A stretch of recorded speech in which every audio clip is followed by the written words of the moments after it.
Physical intimacy, this is one that actually kind of trips people up a little bit, because the assumption is that physical intimacy is sexual intimacy, but they're really two different things.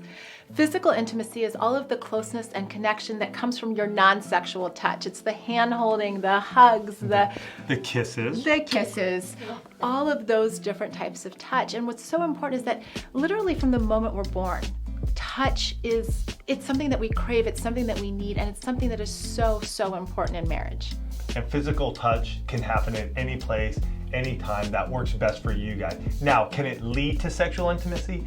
Absolutely. But when we talk about the physical intimacy, it's the hand holding, the cuddles. How do you two connect physically with one another?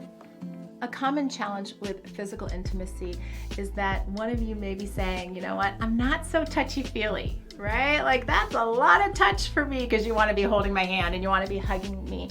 Look, we get it.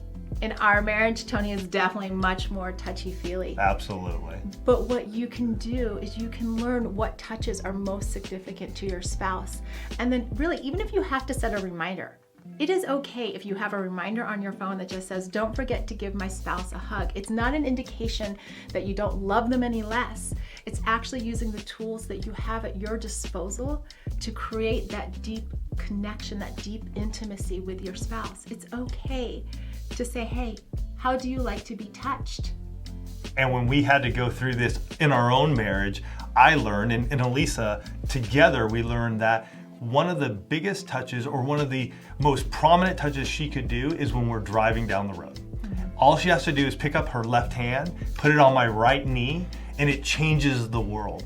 And yet we had to get to that place of understanding of what really matters. Because she could hold my hand all day long, and yes, that is a physical intimacy. That is physical intimacy. There's that touch there that's so necessary and needed. And yet when she just picks up her hand and puts it on my right knee while we're driving down the road, that lights me up.